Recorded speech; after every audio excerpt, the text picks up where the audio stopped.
വിവാദ ഭാഗങ്ങൾ വെട്ടിമാറ്റിയ എമ്പുരാൻ സിനിമയുടെ പുതിയ പതിപ്പ് ഇന്ന് തന്നെ തിയേറ്ററുകളിലെത്തുമെന്നാണ് അറിയുന്നത്. ഗർഭിണിയായ മുസ്ലിം യുവതിയെ അതിപൈശാചികമായി ബലാത്സംഗം ചെയ്യുന്ന രംഗമടക്കം 3 മിനിറ്റ് വെട്ടിമാറ്റിയാണ് ചിത്രം എത്തുന്നത് എന്നാണ് ചിത്രവുമായി ബന്ധപ്പെട്ട വൃത്തങ്ങൾ നൽകുന്ന സൂചന.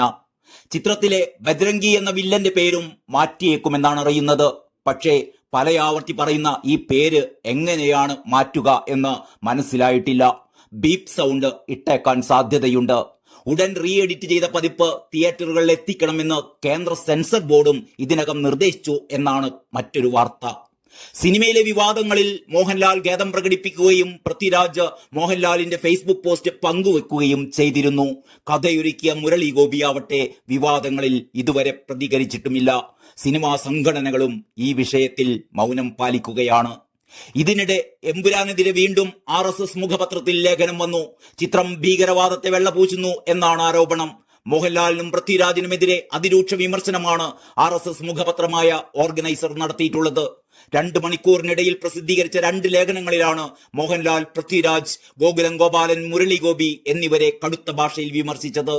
എമ്പുരാൻ തിരക്കഥയെക്കുറിച്ച് മോഹൻലാലിന് നേരത്തെ അറിയാമായിരുന്നില്ല എന്ന വാദം വിശ്വസിക്കാനാവില്ല. സ്ക്രിപ്റ്റ് വായിക്കാതെ മോഹൻലാൽ അഭിനയിക്കുമെന്ന് കരുതുന്നില്ല എന്നും ആ ലേഖനത്തിൽ പറയുന്നു. എമ്പുരാൻ ഭീകരവാദത്തെ വെള്ളപൂശിക്കുകയാണ്. പൃഥ്വിരാജിന്റെ ചിത്രങ്ങളിൽ സ്ഥിരമായി രാജ്യവിരുദ്ധ വിഷയങ്ങൾ വരുന്നത് ആശങ്കപ്പെടുത്തുന്നു എന്നും ലേഖനത്തിൽ കുറ്റപ്പെടുത്തുന്നു. സിനിമയുടെ സാമ്പത്തിക സ്രോതസ് അന്വേഷിക്കണമെന്നും ഈ ലേഖനങ്ങളിൽ ആവശ്യപ്പെടുന്നുണ്ട്. കഥയെക്കുറിച്ചും സ്ക്രിപ്റ്റിനെ കുറിച്ചും അറിയാതെ ഗോകുലം ഗോപാലൻ സിനിമയ്ക്ക് പണം മുടക്കുമെന്ന് വിശ്വസിക്കാനാവില്ല. സ്ക്രിപ്റ്റിൽ മാറ്റം വരുത്തിയെങ്കിൽ തന്റെ പേര് ക്രെഡിറ്റ്സിൽ ഉൾപ്പെടുത്താൻ മുരളി ഗോപി അനുമതി നൽകാൻ സാധ്യതയില്ല എന്നും ലേഖനം ചൂണ്ടിക്കാട്ടുന്നു. പൃഥ്വിരാജിന്റെ സിനിമകളിൽ സ്ഥിരമായി ദേശവിരുദ്ധ ആശയങ്ങൾ ആവർത്തിക്കുന്നു എന്നും ഓർഗനൈസർ വിമർശിക്കുന്നു. ജെയ്ഷെ മുഹമ്മദ് ഭീകരനായ മസൂദ് അസർ, ലഷ്കർ ഇ തൊയ്ബ ഭീകരനായ ഹാഫിസ് മുഹമ്മദ് എന്നിവരുടെ പേരുമായി പൃഥ്വിരാജ് അവതരിപ്പിച്ച കഥാപാത്രമായ മസൂദ് സെയ്ദിന്റെ പേരിലുള്ള സാമ്യം യാദൃച്ഛികമാണ് എന്ന് കരുതാനാവില്ല. ചിത്രം വിമർശനാത്മകമായി കാണുന്ന ആർക്കും തന്നെ അങ്ങനെ കാണാനാവില്ലെന്നും ലേഖനം വിശദമാക്കുന്നു. ലൂസിഫറിൽ പൃഥ്വിരാജ് രാജ്യത്തെ രാഷ്ട്രീയ പാർട്ടികൾ വിദേശ ശക്തികളുടെ നിയന്ത്രണത്തിലാണ് എന്നാണ് വിശദീകരിക്കാൻ ശ്രമിച്ചത്. എമ്പുരാനിലാവട്ടെ ഒരു പടി കൂടി കടന്ന് കേന്ദ്ര അന്വേഷണ ഏജൻസികളെയും നിയമ സംവിധാനങ്ങളെയും നീതി പാലനത്തെയും ഒക്കെ ലക്ഷ്യമിടുന്നു എന്നും ലേഖനത്തിൽ പറയുന്നു. എമ്പുരാൻ സിനിമയിലെ ഏതെങ്കിലും രംഗങ്ങൾ കൊണ്ട് ഹിന്ദു സമൂഹത്തെയും പ്രധാനമന്ത്രി നരേന്ദ്രമോദിയെയും ഇല്ലാതാക്കാനാകില്ലെന്ന് കേന്ദ്രമന്ത്രി ജോർജ് കുര്യൻ പറഞ്ഞു. എത്ര തരം താഴ്ത്തിയിട്ടും നരേന്ദ്രമോദി ഉയരങ്ങളിൽ എത്തിയിട്ടുണ്ട്. എമ്പുരാനിലെ രംഗങ്ങൾ നീക്കാൻ ഞങ്ങളാരും ആവശ്യപ്പെട്ടിട്ടില്ല. കലയായാലും ജീവിതമായാലും മനുഷ്യനെയാണ് കൈകാര്യം ചെയ്യുന്നത് എന്നും ജോർജ് കുര്യൻ പറഞ്ഞു.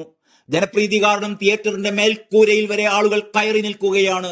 സിനിമയിലെ ഭാഗങ്ങൾ കട്ട് ചെയ്യാൻ തീരുമാനിച്ചത് എളിമ കൊണ്ടായിരിക്കുമെന്നും തിയേറ്ററിന്റെ വാതിലിൽ വരെ പ്രേക്ഷകർ തൂങ്ങി നിൽക്കുന്ന തിരക്കാണല്ലോ എന്നും ജോർജ് കുര്യൻ പരിഹസിച്ചു. എമ്പുരാൻ സിനിമ മോദിയെ അപമാനിക്കുന്ന രീതിയിലാണ് ചിത്രീകരിച്ചിരിക്കുന്നത്.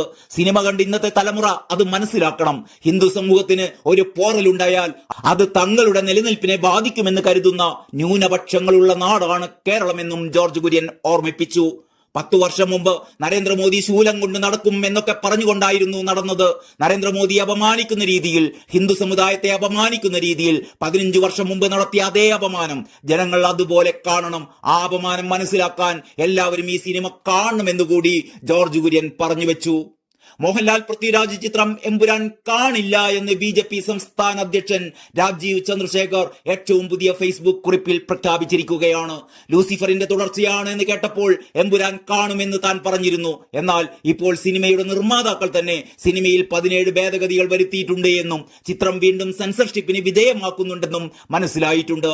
മോഹൻലാൽ ആരാധകരെയും മറ്റു പ്രേക്ഷകരെയും അസ്വസ്ഥരാക്കുന്ന വിഷയങ്ങൾ സിനിമയിലുണ്ട് എന്നാണ് മനസ്സിലാക്കുന്നത്. ഒരു സിനിമയെ സിനിമയായി കാണണം, അതിനെ ചരിത്രമായി കാണാൻ കഴിയില്ല. സത്യം വളച്ചൊടിച്ച് ഒരു കഥ കെട്ടിപ്പടുക്കാൻ ശ്രമിക്കുന്ന ഏതൊരു സിനിമയും പരാജയപ്പെടുക തന്നെ ചെയ്യുമെന്നും അദ്ദേഹം ഫേസ്ബുക്കിൽ കുറിച്ചു.